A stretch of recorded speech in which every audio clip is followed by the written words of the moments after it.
والحمد لله والصلاة والسلام على أشرف المخلوقين وعلى آله وصحبه أجمعين أما بعد. സ്നേഹമുള്ള സത്യവിശ്വാസികളെ, അല്ലാഹുവിനെ പോലെ അവന്റെ സ്വർഗ്ഗലോകം ലഭിക്കുന്ന മുത്തഖീങ്ങളിൽ, മുഅ്മിനീങ്ങളിൽ, മുഅ്മിനാത്തുകളിൽ നമ്മിനെയും നമ്മുടെ അധികാരിയും അല്ലാഹു പരിശുദ്ധമാക്കപ്പെട്ട റബീഉൽ അവ്വലിന്റെ വളരെ സുന്ദരമായ അഴകാർന്ന ചന്തമുള്ള ഭംഗിയുള്ള ലോക മുസ്ലിമീങ്ങളെക്കാളും സന്തോഷിക്കുകയും അതേ രൂപത്തിൽ നബിതങ്ങളുടെ വഫാത്തിൽ ദുഃഖിക്കുകയും ചെയ്യുന്ന ഒരു ദിവസത്തിലാണ് സത്യത്തിൽ നമ്മളൊക്കെയുള്ളത്. റബീഉൽ അവ്വൽ 12.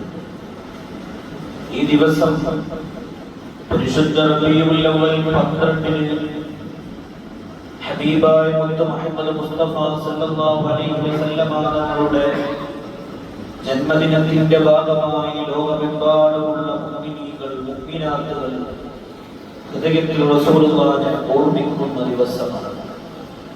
ഈ വർഷം അത് പ്രധാനപ്പെട്ട ദിവസമായ വെള്ളിയാഴ്ച ആവുകയും ചെയ്തു. അല്ലാഹു സ്വീകരിക്കട്ടെ. പ്രിയപ്പെട്ടവരെ, ഹബീബായ റസൂലുള്ളാഹി സ്വല്ലല്ലാഹു അലൈഹി വസല്ലം തങ്ങളുടെ ആ ശൈശവ കാലത്തെക്കുറിച്ച് ജീവിതത്തിൽ നമ്മൾ പഠിക്കുകയാണ്.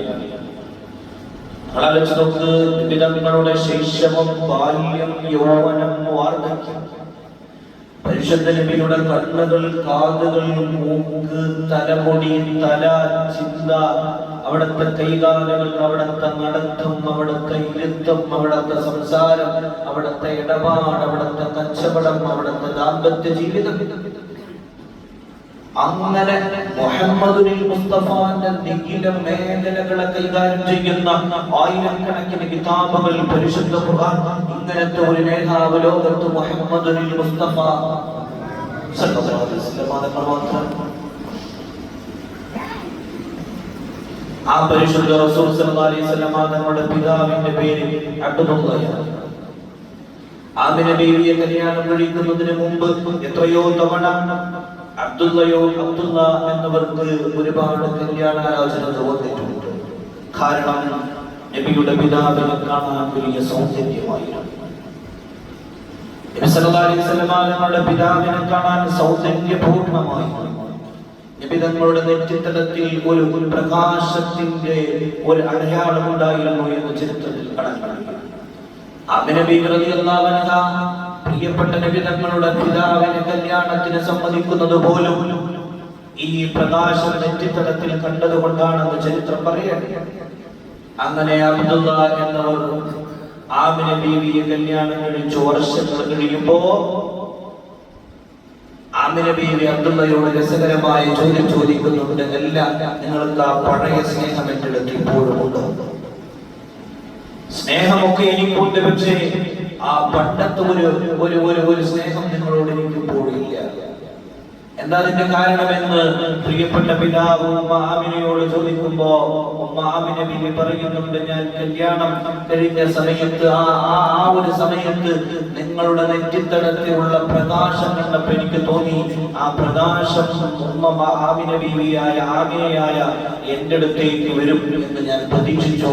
നിങ്ങളിൽ അത് എടുക്കപ്പെട്ടിരിക്കുന്നു. അതുകൊണ്ട് എനിക്കൊരു ചെറിയ ഒരു മനപ്രയാസം എന്ന് പറയുമ്പോ അബ്ദുള്ള എന്നവർ പറയുന്നുണ്ട്, ആ പ്രകാശം നിന്റെ വയറ്റിലേക്ക്, എന്റെ ഗർഭപാത്രത്തിലേക്ക് ആ പ്രകാശം എത്തിപ്പെട്ടു എന്ന് അബ്ദുള്ള ആമിന ബീവിയോട് പറയുന്നു. അങ്ങനെ അത്ഭുതകരമായ എന്താണ് നബി സല്ലല്ലാഹു അലൈഹി വസല്ലം തങ്ങളുടെ ഉമ്മയുടെ ആമാശയത്തിലേക്ക് അബ്ദുള്ള എന്നവരുടെ ആലോചിച്ച് നോക്കി, അവിടത്തെ അണ്ടത്തിലേക്ക് നബി സല്ലല്ലാഹു അലൈഹി വസല്ലം അങ്ങനെ പ്രയോഗിക്കാൻ പാടില്ല എങ്കിലും അബ്ദുള്ള എന്നവർ കൃത്യമായിട്ട് ആമിന ബീവിയിലേക്ക് അവിടത്തെ ഗർഭം ചുമക്കുന്ന പ്രാരംഭഘട്ടത്തിന്റെ മാസം റജബിലെ ആദ്യത്തെ ദിവസത്തിന്റെ രാവിലെ ആണ്. അവിടെ നിന്ന് എണ്ണിക്കഴിഞ്ഞാൽ റജബ്, ശഅബാൻ, റമദാൻ, അങ്ങനെ എണ്ണിപ്പോന്നു കഴിഞ്ഞാൽ ഷവ്വാൽ, ഇങ്ങനെ തുടങ്ങി മുഹറം, സഫർ, റബീഉൽ അവ്വൽ എത്തുമ്പോ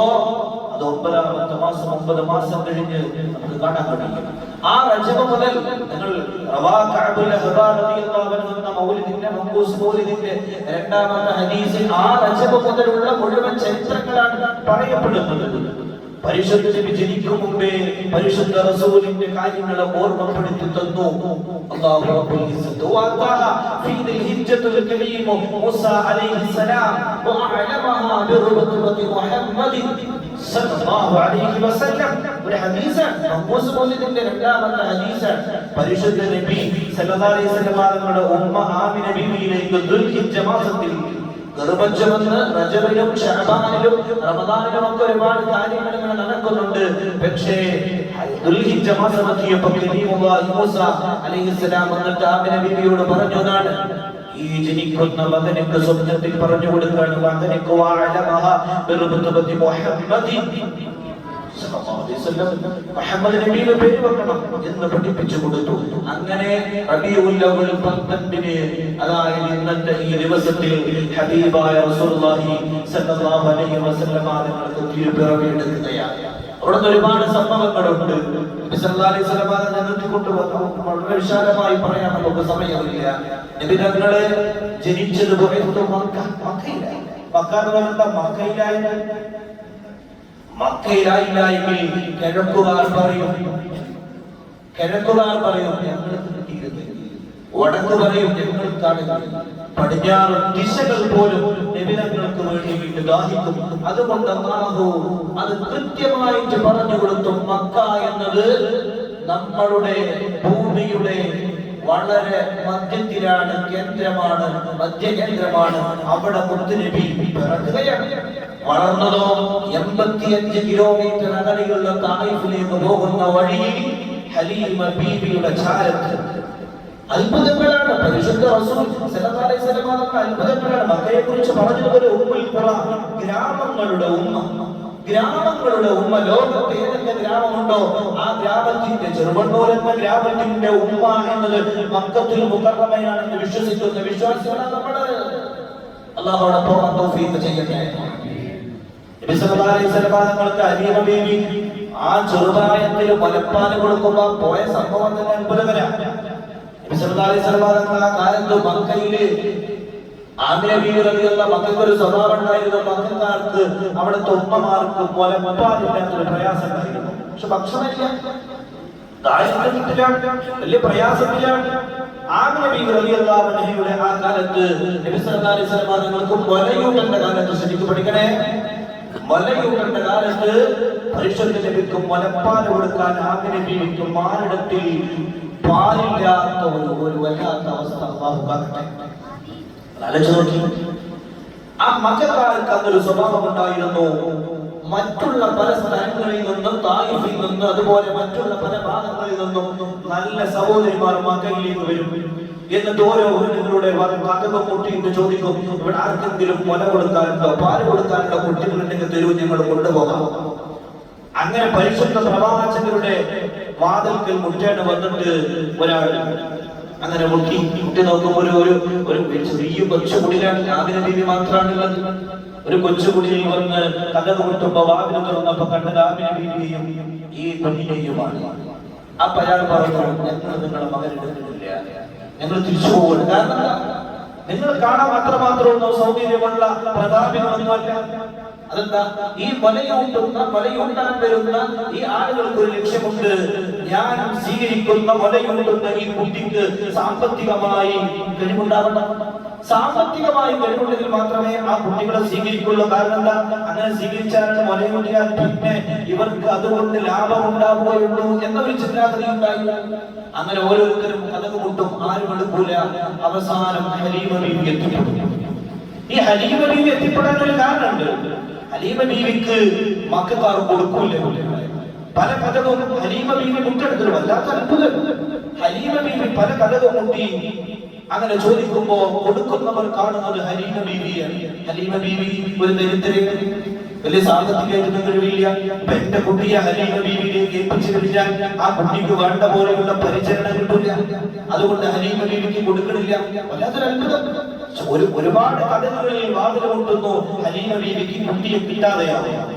ഒരുപാട് ആളുകൾ വന്ന് ആമിന ബീവിയുടെ കഥ കൊട്ടുന്നു, കുട്ടിയെ സ്വീകരിക്കാതെയാവുന്നു. ഇന്നത്തെ വല്ലാത്ത അത്ഭുതകരമായ നിമിഷത്തിന്റെ ഉള്ളിൽ നിന്ന് അത്ഭുതകരമായ ഹലീമ ബീവി ആമിന ബീവിയുടെ വാതിൽ കിട്ടാത്ത ഹലീമയും വാങ്ങാത്ത ആമിന ബീവി കൊടുത്തിട്ടും വാങ്ങാതെ വിഷമിച്ചിരിക്കുന്ന ആമിന ബീവി രണ്ടുപേരും കണ്ടുമുട്ടി. ഹലീമ ബീവിക്ക് കുട്ടിയെ കൊടുത്തപ്പോ ആമിന ബീവിക്ക് ഉള്ളിൽ പ്രയാസം എന്താവും? ഹലീമ ബീവിക്ക് ആമിന ബീവിയിൽ നിന്ന് കുട്ടിയെ വാങ്ങുമ്പോഴും പ്രയാസത്തിൽ കുട്ടിയെ കൊണ്ടുപോയി എന്താ ലാഭം? രണ്ട് പ്രയാസങ്ങളും ഉള്ളിലുണ്ട്. പക്ഷേ പരസ്പരം പറയാതെ വേറെ നിവൃത്തിയില്ലാതെ ഹാരിത എന്ന പ്രിയപ്പെട്ട ഹലീമ ബീവിയുടെ ഭർത്താവിന്റെ അടുത്ത് അഭിപ്രായം ചോദിച്ചിട്ട് മുഹമ്മദിനെ സ്വീകരിക്കണം. മുഹമ്മദ് നബി സല്ലല്ലാഹു അലൈഹി വസല്ലമ തങ്ങളെ തന്റെ മാറിടത്തിലേക്ക് ചേർത്ത് വെച്ചിട്ട് ഹലീമ ബീവി പറഞ്ഞു, ഞാൻ നോക്കിക്കൊള്ളാം ഉമ്മ ആമിന, പ്രയാസപ്പെടണ്ട.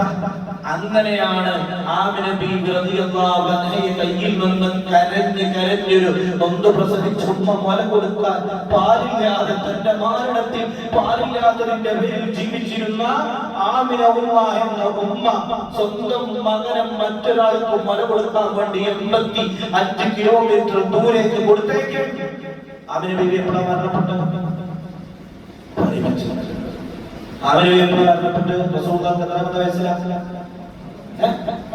ആറാം വയസ്സിൽ. ഇവിടെ മലപ്പാൽ കൊടുക്കേണ്ട അവസ്ഥ വന്നത് 6 വയസ്സ് വരെ റസൂലുള്ളാഹിന്റെ 6 വയസ്സ് വരെ ജീവിച്ച ആമിന ബീവി ഉണ്ടാകുമ്പോ 2 വയസ്സ് വരെയുള്ള ഒരു കുട്ടി മലകുട്ടിക്ക് ഏകദേശം അങ്ങനെയാണല്ലോ ഖുർആൻ പറഞ്ഞത്. പിന്നെ പരിശുദ്ധ റസൂലിന് വലിയ 2 ഉമ്മമാരെ ഈ പരിചയപ്പെടുത്തിയത്. ആമിന ബീവിക്ക് ഒഴിവില്ലാതില്ല. അന്ന് പിന്നെ ടീച്ചറായിട്ട് ജോലി ചെയ്യുന്നോ, ഓഫീസിൽ പോകാണ്ടായിരുന്നോ? ഇല്ല. പിന്നെന്താ? പാലില്ല, കൊടുക്കാൻ വസ്തു ഇല്ലാത്തത് കൊണ്ട് കൊടുത്തു ഹലീമ ബീവിക്ക് റളിയല്ലാഹു അൻഹ. ആ ഹലീമ ബീവിക്ക് മുലയുണ്ടെന്ന സമയത്ത് പരിശുദ്ധ റസൂൽ വലതു ഭാഗത്ത് മാത്രമാണ് മുല കുടിച്ചിരുന്ന ചരിത്രം പറയാ. പ്രിയപ്പെട്ടവരെ, നമ്മുടെ നേതാവ് അൽഹംദുലില്ലാഹ് ഈ ഉമ്മത്തായ വലിയ സൗഭാഗ്യമാണ് അല്ലാഹു നൽകുന്നത്. വലത് കൈ തണ്ടയിലുള്ള തണ്ടയിൽ മാത്രം ഇരുന്നുകൊണ്ട് മുഹമ്മദ് നബി പാല് കുടിച്ചിരുന്നു. ചില സമയങ്ങളിൽ കൈ വേദനെടുക്കുമ്പോ ഹലീമ ബീവി ഇടത്തെ കൈയിലേക്ക് മുഹമ്മദ് നബി സല്ലല്ലാഹു അലൈഹി വസല്ലം ഇടത്തെ കൈക്ക് വെക്കും. മുഹമ്മദ് നബി ഇടത്തെ കൈക്ക് വെക്കും. മുഹമ്മദ് നബി മോലാതെ തട്ടുന്നതാണ്. മാലെടുത്തിട്ടപ്പോ എന്താ കാരണം അറിയോ? വേറൊരു കുട്ടിയും അതുകൊണ്ട് എനിക്കൊരു മുല മതിയെന്ന്, എനിക്ക് അവിടെ നിന്ന് ആ മാരണത്തിൽ നിന്നുള്ള പാല് മതി, മറ്റേ മാരണത്തിൽ നിന്നുള്ള പാല് നിങ്ങളെ സ്വന്തം മകന് കൊടുക്കൂ എന്ന് പഠിപ്പിച്ചു മതിയുണ്ടെന്ന കാലത്ത് പഠിപ്പിച്ച അഷ്റഫുൽ ഖൽഖിന്റെ അനുയായികളാണ് നമ്മൾ. അതുകൊണ്ട് ആ ഉമ്മത്ത് മുഹമ്മദിനെ, ആ മുഹമ്മദ് എന്ന ഈ നേതാവിനെ, ജീവിതത്തിൽ അത്ഭുതങ്ങൾ കാണിച്ചു തന്ന നേതാവിനെ പഠിക്കാറുണ്ട്. പ്രിയപ്പെട്ടവരെ, സല്ലല്ലാഹു അലൈഹി വസല്ലം വബാരിക അലൈഹി. റബീഉൽ അവ്വൽ 12ന്റെ സുന്ദരമായ ഈ ദിവസത്തിൽ നമ്മൾ ഇങ്ങനെ അതിന്റെ ആ സന്തോഷം ആനന്ദത്തോടെ കൊള്ളുമ്പോൾ അത് നമുക്ക് കിട്ടിയ വലിയ തൗഫീഖാണ്. പക്ഷേ ആ തൗഫീഖ് കേവലം ഒരു ഘോഷയാത്രയിൽ, കേവലം മൗലിദുകളിൽ, കേവലം നമ്മുടെ മൗലിദിന്റെ സദസ്സുകളിലും ഘോഷയാത്രകളിലും കുട്ടികളുടെ കലാപരിപാടികളിലും കൊടിയേർത്തലിലും പതാകയേർത്തലിലും സ്റ്റേജ് കെട്ടലിലും ദഫ് കാണലിലും ദഫ് കളികളിലും മാത്രം ഒതുങ്ങി മധുര പലഹാരങ്ങൾ വിതരണം ചെയ്യുന്നതും മാത്രമല്ല, മുത്തുനബിയോട് ഈ സ്നേഹം ഓരോ റബീഉൽ അവ്വൽ 12 വരുമ്പോഴും അത് മരിക്കുമ്പോഴും മുഹമ്മദിനെ സ്നേഹിക്കാനുള്ള ഒരു വലിയ പ്രചോദനമാകുമ്പോഴാണ്. റബീഉൽ അവ്വൽ 12 കാര്യമുള്ളൂ, എല്ലാമാണെന്നേ. നാട്ടിലെല്ലാം ചെയ്യുന്നതിനോട് സഹകരിച്ചവർ, സഹായിച്ചവർ, പ്രോത്സാഹിപ്പിച്ചവർ, അല്ലാഹു അവർക്കൊക്കെ നീ അർഹമായ പ്രതിഫലം നൽകുക. അവർക്ക് വേണ്ടി പ്രത്യേകം ജുമുഅക്ക് ശേഷം നമ്മൾ ദുആ ചെയ്യുന്നുണ്ട്. പക്ഷെ അവിടെ നിൽക്കാനുള്ളതല്ല. മുഹബ്ബത്തുർ റസൂൽ, മുഹിബ്ബുർ റസൂൽ, ഇഷ്ഖുർ റസൂൽ, ജീവിതത്തിന്റെ മരണത്തിലേക്ക് ലാ ഇലാഹ ഇല്ലല്ലാഹ് പറയുന്നത് വരെ, അസ്റാഈൽ എത്തുന്നത് വരെ ഒരു മനുഷ്യന്റെ ഹൃദയത്തിന്റെ ഉള്ളിൽ, കൽബിന്റെ ഉള്ളിൽ മുഹമ്മദിന്റെ നൂർ ഉണ്ടാവട്ടെ, മുഹമ്മദിന്റെ മുസ്തഫ ഉണ്ടാവട്ടെ. ഇടപെടുമ്പോ, ഭക്ഷണം കഴിക്കുമ്പോ, നോക്കുമ്പോ, വസ്ത്രം ധരിക്കുമ്പോ, ചെരുപ്പ് ധരിക്കുമ്പോ, നടക്കുമ്പോ, ഇരിക്കുമ്പോ, ഉറങ്ങുമ്പോ, ഇടപാട് നടത്തുമ്പോ, അങ്ങനെ അവന്റെ നിഖില മേഖലകളിൽ പരിശുദ്ധ നബിയെ കൊണ്ടുവരാൻ കഴിയുന്ന ഒരു സമുദായമാവാൻ നമുക്ക് കഴിഞ്ഞാൽ ആ സമുദായമാണ് ഉമ്മത്ത് മുഹമ്മദ് മുസ്തഫ. സല്ലല്ലാഹു അലൈഹി വസല്ലം. അല്ലെങ്കിൽ എന്താ കാര്യം? ഒരു കാര്യവുമില്ല.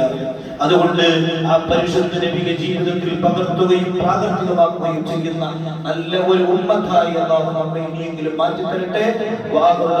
അൽഹംദുലില്ലാഹി റബ്ബിൽ ആലമീൻ. അസ്സലാമു അലൈക്കും വറഹ്മത്തുള്ളാഹി തആല വബറകാതുഹു.